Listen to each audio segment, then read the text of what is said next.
우리 함께 나눌 말씀은 2절 말씀입니다. 빌립보서 4장 8절 9절 2절 말씀인데요. 우리 자리에 일어나셔서 한 목소리로 같이 우리 교독하도록 읽도록 하겠습니다. 8절 9절 같이 읽겠습니다. 끝으로 형제들아, 무엇에든지 참되며 무엇에든지 경건하며 무엇에든지 옳으며 무엇에든지 정결하며 무엇에든지 사랑받을 만하며 무엇에든지 칭찬받을 만하며 무슨 덕이 있든지 무슨 기림이 있든지 이것들을 생각하라. 너희는 내게 배우고 받고 듣고 본 바를 행하라. 그리하면 평강의 하나님이 너희와 함께 계시리라. 아멘. 자리에 앉아주시기 바랍니다. 제가 한 번 더 기도하겠습니다. 하나님, 이 시간 우리가 하나님의 말씀을 듣기를 원합니다. 오직 하나님의 말씀만이 선포될 수 있게 도와주시고, 말씀이 선포되어질 때 하나님의 말씀이 어떤 우리의 영과 혼과 육을 쪼개어서 정말 하나님의 사람들로 거듭날 수 있도록, 우리가 그리스도의 복음을 따라 사는 사람들로 살아갈 수 있도록 우리를 변화시켜 주시옵소서. 이 모든 말씀 예수님의 이름으로 기도하옵나이다. 아멘. 생각하면 여러분 무엇이 떠오르십니까? 생각. 저는 그 로댕이죠. 오기스트 로댕의 생각하는 사람. 저는 처음에 그게 떠올랐어요. 여러분, 로댕의 생각하는 사람 동상 보신 적이 있으십니까? 원작을 보셨습니까? 네, 원작은 파리에 있습니다. 네, 저도 본 적이 있습니다. 그렇다고 저도 파리를 다녀온 건 아니고요. 그럼 필라델피아 가시면 로댕 박물관이 있습니다. 벤자민 프랭클린 그 파크웨이를 따라 쭉 걷다 보면 이렇게 박물관 거리가 있어요. 뮤지엄 디스트릭이라고 하는데요. 그곳에 박물관 중에 하나가 로댕 박물관이 있는데 거기에 가시면 생각하는 사람이 있습니다. 잘 아시죠? 팔꿈치를 이게 반대쪽 무릎에 올리고 턱을 괴고 있는, 뭔가 생각하는, 고뇌에 빠져 있는, 뭔가 인간의 어떤 고뇌 혹은 어떤 인간의 그 사고하는 철학적인 어떤 그런 모습을 보여주는 작품인데요. 원래 이 작품은 로댕이 지옥의 문이라고 하는 작품의 맨 위에 꼭대기에 있는 한 부분이었다고 합니다. 여러분 잘 알지만 단테 신곡 중에 지옥편을 이제 배경을 해서 만든 작품인데요. 아무튼 이 로댕의 생각하는 사람, 여러분, 사람은 누구나 그렇기 때문에 생각을 하며 살아갑니다. 그리고 그 생각대로 살아가죠. 그래서 사람은 고뇌할 수밖에 없습니다. 내 삶의 가치, 내가 과연 살아가는 나의 인생의 가치는 무엇인가? 혹은 그 가치 있는 삶을 위해 나는 무엇을 하며 살아가야 되는 것인가? 이런 거창한 것부터 시작해서 어떤 작은 순간순간의 결정들을 할 때마다 우리는 고민하며 생각하며 살아갑니다. 그래서 이런 말이 있죠. 생각하지 않는 사람, 죽은 사람밖에 없다. 그래서 데카르트의 명언이 있죠. 나는 생각한다, 고로 나는 존재한다. 아마 한 번쯤은 다 들어보셨을 것 같습니다. 데카르트가 이 말을 하게 된 것은 과연 존재한다라는 게 무엇인가? 나의 삶에, 그 모든 삶에서 일어나는 모든 순간순간들을 의심하는 거예요. 의심보다는 의구심 혹은 궁금증이 더 맞은 표현일 것 같은데요. 모든 삶의 여정 가운데 만나는 모든 순간순간의 문제들, 상황 속에서 고민을 합니다. 그래서 생각하는 거죠. 그래서 그 생각하는 것 때문에 나는 인간으로서 존재한다. 내가 살아있다라는 것을 알게 된다라는 것입니다. 이처럼 인간은 계속해서 생각하고 생각한 것을 토대로 나아가고 또 생각하고 나아가는 것을 반복하며 살아가죠. 우리는 이것을 인생이라고 이야기를 하죠. 그래서 생각을 안 하는 사람은 절대 있을 수 없습니다. 아무리 사소한 것이라 할지라도 생각 없는 사람처럼 살아간다라고 하지만 실제적으로 그런 사람들도 아무리 작은 것이라도 생각하며 살아갑니다. 물론 그 모습이 다른 사람들이 보기에는 이상하게 보이고 이해되지 않는 모습이라 할지라도 자신 스스로만큼은 생각하며 살아간다 말하죠. 이처럼 세상의 모든 사람들이 생각하며 살아갑니다. 이처럼 성도들도 생각하며 살아가야 합니다. 여러분의 성도들의 생각은 무엇보다 중요하죠. 그래서 지난주 우리가 나눴던 말씀, 우리가 6절, 7절에 보면 바울은 이렇게 말하죠. 아무것도 염려하지 말라. 그리고 모든 일에 기도와 간구로 감사함으로 하나님께 아뢰라. 그리하면 모든 지각에 뛰어난 하나님의 평강이 무엇을 지켜주신다고요? 그리스도 안에서 우리의 마음과 생각을 지켜주신다 말씀하죠.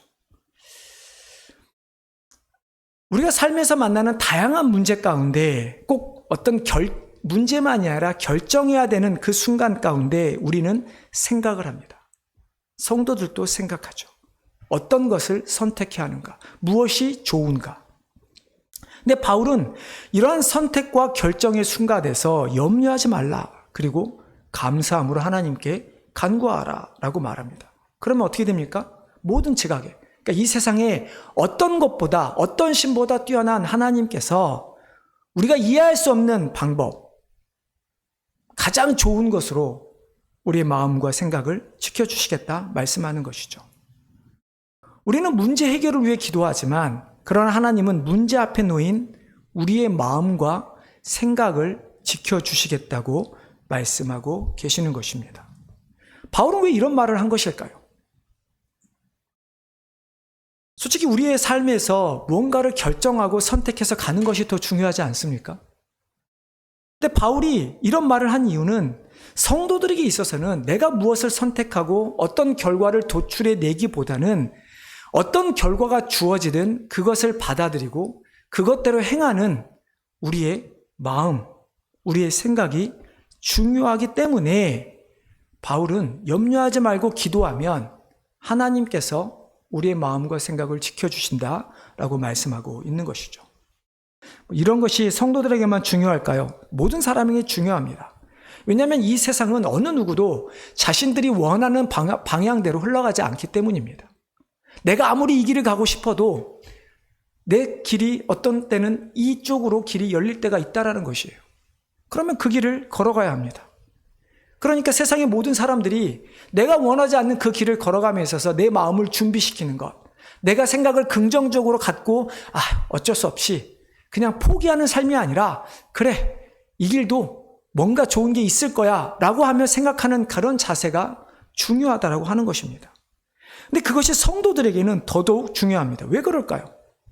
성도들에게는 세상 사람들과 달리 내가 원하는 대로 삶이 흘러가든 원하는 대로 흘러가지 않든 단순히 이 두 가지 중에 하나를 선택하는 것이 아니라 제3의 옵션이 있기 때문입니다.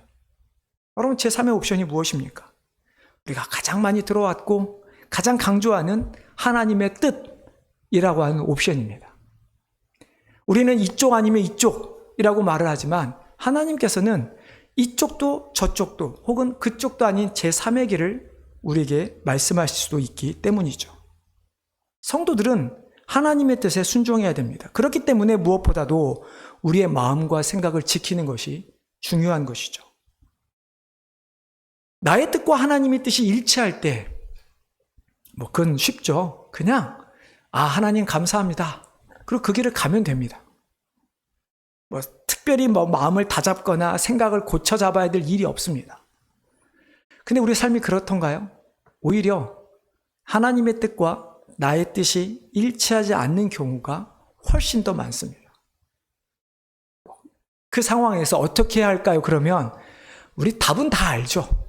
당연히 하나님의 뜻에 순종해야 합니다. 여러분 그렇게 대답하시겠죠? 그런데 정말로 그렇습니까? 내 뜻대로 가지 않고 하나님의 뜻대로 하자니 너무 힘듭니다. 너무 괴롭죠. 정말 그 길을 가고 싶지 않을 때가 너무나 많습니다. 세상 사람들이 보기에는 바보 같고 정말 험난한 길임에도 불구하고 손해보는 길처럼 보이지만 그러나 우리는 그 길을 따라야 합니다. 하나님의 뜻을 따르지 않을 수는 없습니다. 여러분 경험상 그렇지 않습니까? 저도 그런 경험이 많이 있는데 그 중에 하나 간단히 말씀을 드리면 제가 대학교 때 이제 성경 공부 리더의 훈련을 받았습니다. 그래서 이제 성경 공부 인도를 하죠. 그러면 끝나면 주일에 꼭 오후에 성경 공부 리더 모임이 또 있어요. 디브리핑을 하는 거죠. 그러니까 다시 모여서 뭐 어땠는지 저쨌는지 이런 이야기를 나누는데 그것까지 끝나면 뭐 한 5시까지 되는 거예요. 너무 늦는 거예요. 근데 제가 그때는 너무 운동을 좋아해서 보통 축구를 시작하면 한 4시, 3시, 4시에 시작을 하는데 거기까지 하면 너무 시간이 많이 가니까 하나님, 저 그래도 성가대도 하고 청년부 임원도 하고 뭐 주일학교도 섬기고 뭐 수요예배, 금요예배 다 하니까 그것만 안 하면 안 되겠습니까? 그래서 성역 공부는 참석은 하지만 더 이상 이제 인도는 리더는 안 하고 제가 회피했습니다. 그랬더니 다시 미국에 와서 처음부터 다시 훈련을 받게 하시고 다시 섬기도록 하더라고요. 내가 그 순간들을 모면할 때는 잠깐 편한 것 같지만 그러나 결국 하나님께서는 그 길을 가도록 우리를 계속 움직이신다라는 겁니다. 내가 그처럼 하나님의 뜻과 반대되었을 때 우리는 그 길을 걸어야 되는데 그때 중요한 것이 무엇일까요? 그 길을 걸어가는 우리의 마음과 생각인 것이죠. 하기 싫어도 능력이 없어서 못할 수 있으나 우리가 하나님의 뜻에 순종해야 한다면 그 하나님의 뜻에 순종해 갈 수 있는, 감당할 수 있는 마음, 그리고 그 길을 잘 계획하고 생각하며 준비하는 우리의 자세가 필요하다라고 하는 것입니다. 그래서 바울은 우리에게 말하는 것이 아무것도 염려하지 말라라고 이야기를 하고 있는 것입니다. 근데 이 말이 아무것도 염려하지 말라는 지난주에 잠깐 나누긴 했지만 실은 우리가 염려한다 한들 그것이 우리에게 무슨 의미가 있을까요? 하나님께서 모든 것을 계획하시고 우리를 삶을 인도하신다면 우리가 염려한다 한들 그 염려가 무슨 의미가 있을까? 그렇기 때문에 바울은 염려할 것이 아니라 오히려 어떤 그 길은 열리든 감사함으로 순종해라. 그러면 하나님께서 너희 마음과 생각을 지켜주시겠다라고 이야기를 하고 있는 것이죠. 자, 그렇다면 우리가 생각해야 할 것은 무엇일까요? 바울이 이것들을 생각하라라고 이야기를 하는데 하나님께서 지켜주시는 생각, 우리를 지켜주신 우리의 마음과 생각, 그 생각이라는 것이 구체적으로 무엇을 말하고 있을까? 그것이 오늘 우리가 읽은 8절과 9절의 말씀입니다. 우리는 한국말로는 두 문장이지만 헬라어로 보면 하나의 문장입니다. 하나의 문장으로 해서 기록되어 있는데요. 이 8절과 9절이 특별히 유명한 이유는 이거는 기독교인만이 아니라 세상 사람들이 본다 할지라도 아주 뛰어난 어떤 도덕적 수준을 요구하는 문장이기 때문에 유명합니다. 단순히 기독교인만 이렇게 살아가 아니라 너희가 세상의 사람이라면, 인간이라면 이 정도 수준의 도덕적 수준을 도달해야 된다라고 하는 것 때문에 유명한 말씀인데요. 이 구절을 보면, 8절을 먼저 보면 끝으로라고 하는 말로 시작됩니다. 이 끝으로. 그렇다고 편지, 마치 우리가 이제 4장 이제 끝나가잖아요, 빌립보서가. 그래서 바울이 편지를 내가 끝맺을 거야 라고 하는 의미로 쓰여진 것처럼 보이지만 이 끝으로라고 하는 이 말은 그런 의미가 아니라 4장 1절과 연결되는 말입니다. 1절의 끝에 뭐라고 되어 있습니까? 너희는 주 안에서 서라 라고 이야기합니다. 바울은 4장 1절에서 주 안에서 서라 라고 하면서 지금까지 계속 이야기하면서 주 안에 서는 것을 마지막으로 너에게 권하는데 주 안에 서기 위해서 이 8절과 9절의 말씀을 너희가 행하여야 된다 라는 의미로 우리에게 말씀하고 있는 것이죠. 이 8절의 말씀은 우리가 소위 말하는 조건문입니다. if절이라고 하죠. 너희가 만약 이렇다면 너희는 반드시 이렇게 해야 돼 라고 이야기하는 것이죠. 즉 8절에서 만약에 너가 말하고 있는 이 8가지의 것들이 있는데요. 이 8가지 행하면 너희는 주 안에서 굳게 설 수 있어 라고 하는 이야기인 것입니다. 그러면 이 8절에 나오는 이 말씀은 그냥 지켜도 되고 안 지켜도 되고 혹은 그냥 상상 속에 어떤 우리가 도저히 생각할 수 없는 어떤 그런 지경을 이야기하는 것이 아니라 실제로 우리가 해야 될 일들, 우리가 갖춰야 될 덕목들에 대해서 말씀하고 있다라는 것입니다. 우리 8절 말씀 다시 한번 같이 읽어보겠습니다. 읽겠습니다. 끝으로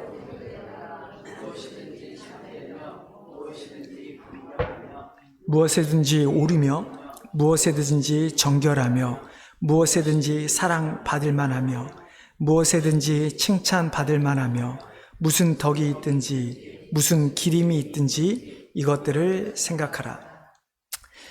어떤 목사님은 이 8절 한 절로도 설교를 하시더라고요.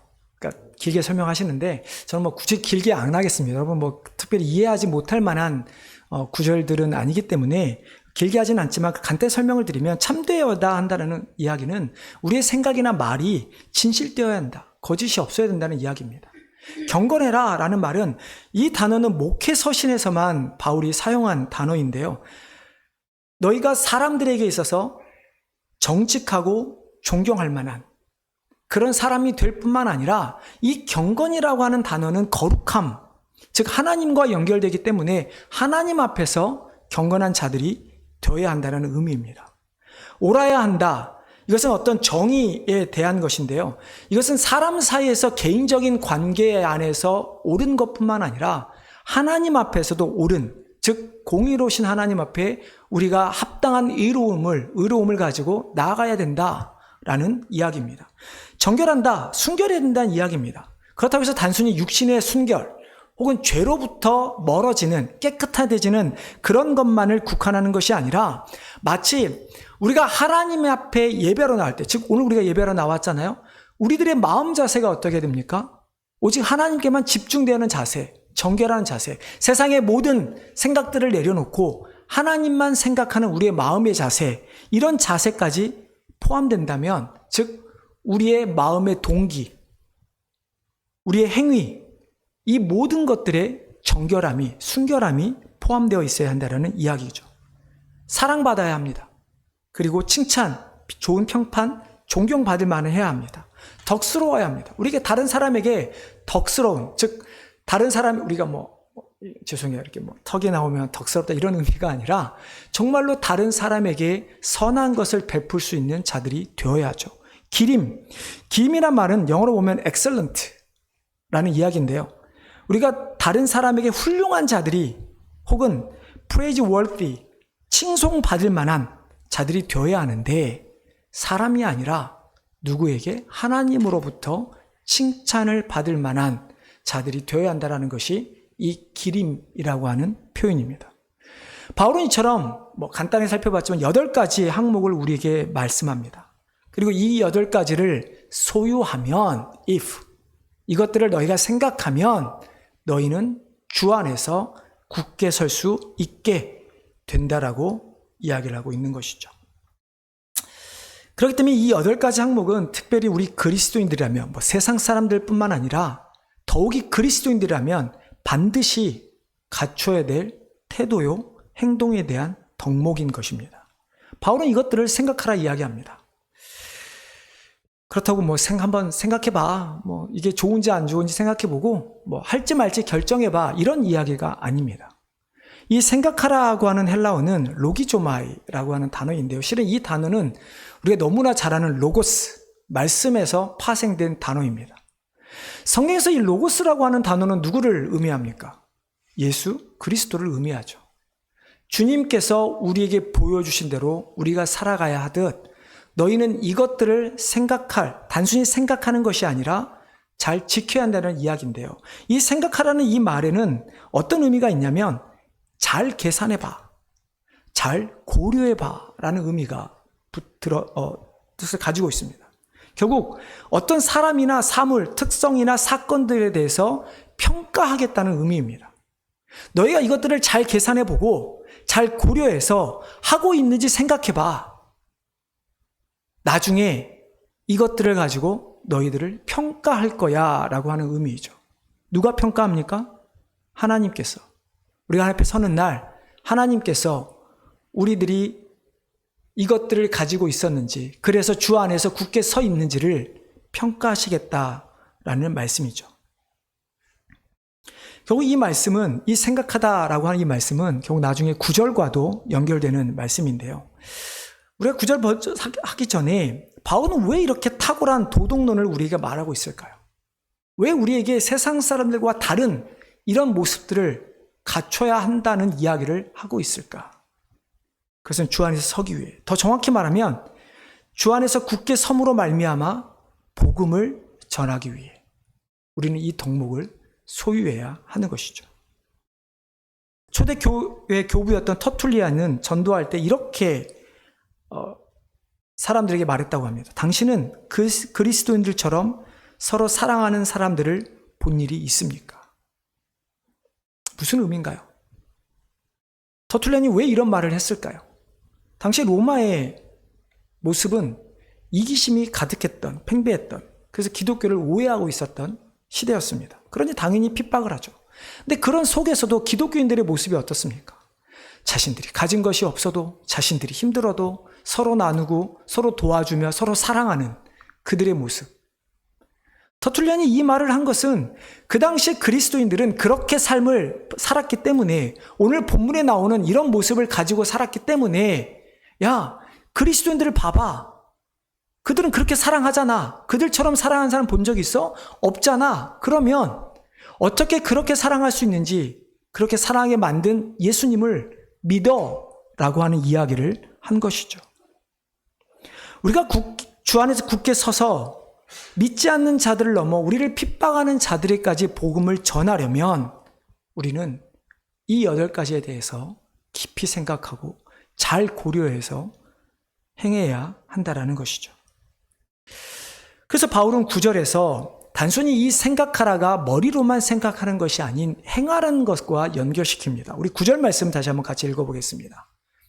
너희는 내게 배우고 받고 듣고 본 바를 행하라. 그리하면 평강의 하나님이 너희와 함께 계시리라. 바울은 이 8절에서 말한 것들이 그저 허황된 그런 이야기를 하고 있는 것이 아니죠. 아무도 지킬 수 없는 이야기를 하고 있는 것이 아니라 바울은 이것을 반드시 지켜야 한다는 것인데, 어떻게 이것을 증명합니까? 자신 스스로 내가 그렇게 했다라고 이야기를 합니다. 오늘 우리 구절을 보면 바울은 내게 배운 것이 무엇일까요? 바울에게 배운 것이 무엇일까요? 빌립보 성도들은 예수 그리스도에서 배웠습니다. 빌립보서 처음부터 끝까지 계속 바울이 이야기하는 것이 예수 그리스도에 대한 이야기죠.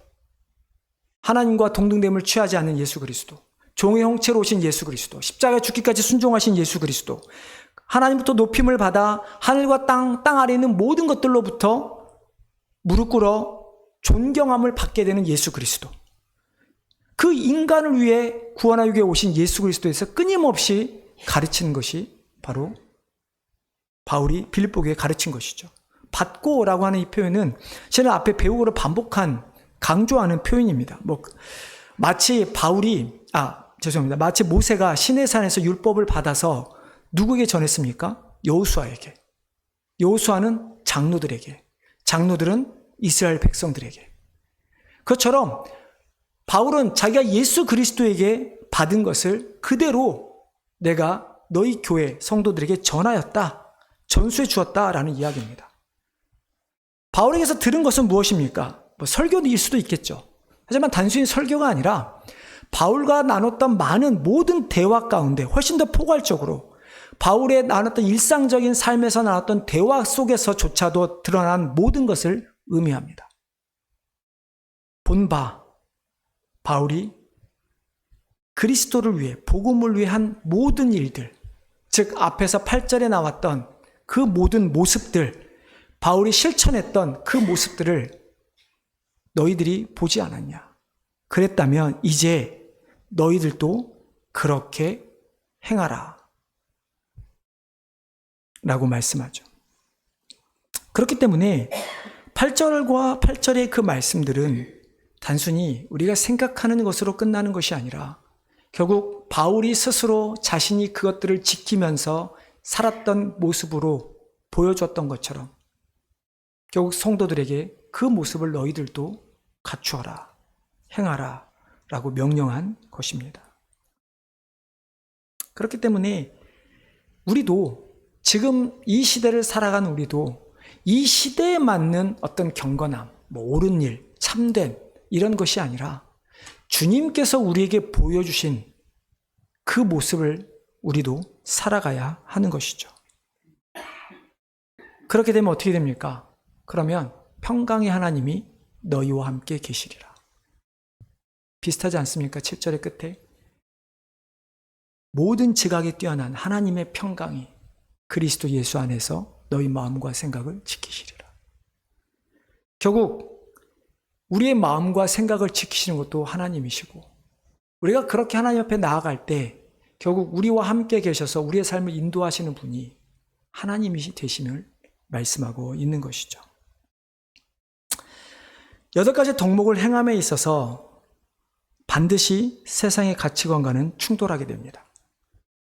우리가 아무리 참되게 살려고 해도, 우리가 아무리 경건하게 살려고 해도, 옳게 살려고 해도, 칭찬받을 만하려고 해도, 사랑받을 만하게 기림을 이루려고 한다 하더라도 분명한 것은 세상의 가치관과는 다르기 때문에 충돌하게 됩니다.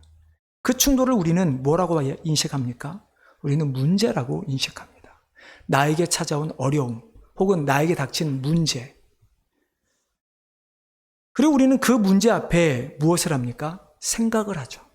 어떻게 문제를 해결할까? 근데 우리가 해야 할 것은 그런 생각이 아니라 무엇입니까? 이것들을 행함으로 말미암아 주 안에서 굳게 서는 것입니다. 염려하는 것이 아니라 감사함으로 하나님 앞에 기도하는 것입니다. 그러면 주님께서 우리의 삶을 지켜주시겠다 말씀하죠. 주님께서 우리에게 가르쳐주시고 보여주신 대로, 바울이 또한 우리에게 보여주고 가르쳐준 대로 우리가 주님을 온전히 믿으며 이 8가지 항목을 내가 갖추고 있는가를 점검해 간다면, 그러나 실제로 그것이 문제가 아니라 오히려 우리를 하나님 앞에 바로 서게 함으로 말미암아 하나님께서 우리와 함께 하시는 그 놀라운 은혜를 우리가 누리게 되는 것이죠. 그래서 우리도 바울처럼 조금은 담대하게 우리도 누군가에게 이렇게 말했으면 좋겠습니다. 그 8가지 항목을 지켜가면서, 야, 너희도 내게 배우고 받고 듣고 본바를 행하라. 그리하면 나를 지켜주신, 나와 함께 하신 하나님이 너와도 함께 하실 거야. 정말 그런 하나님과 함께 하시는 교회, 함께 하시는 성도들이 되어서 정말 바울처럼 담대하게 복음을 온전히 전하는 귀한 성도와 교회가 되기를 주님의 이름으로 축원합니다. 하나님은 참으로 감사합니다. 우리는 세상을 살아가면서 참 많은 문제라고 생각하는 일들 가운데 살아가지만, 그러나 하나님은 말씀하시는 것을, 야, 걱정하지 마. 내가 다 준비해놨어. 그러니 너희는 나만 믿어. 참으로 우리는 그렇게 말씀하신 하나님 앞에 온전히 믿으며 나아가기를 원합니다. 더 이상 무엇을 먹을까 마실까 입을까 세상 것을 염려하는 것이 아니라 어떻게 해야 내가 예수 그리스도를 본받아 예수 그리스도처럼 되어 복음을 전할 수 있을까를 고민하며 살아가는 주의 백성들 되게 하여 주시옵소서. 그래서 우리가 하나님 앞에 섰을 때, 하나님, 내가 이만큼 잘 살았습니다가 아니라, 하나님, 내가 주님을 위해 이렇게 많은 것들을 포기했고 주님이 보여주신 모습을 이렇게 저도 갖추며 살도록 이게 노력했습니다 라고 자랑할 수 있는 우리 모두가 되게 하여 주시옵소서. 이 모든 말씀 예수님의 이름으로 기도하옵나이다.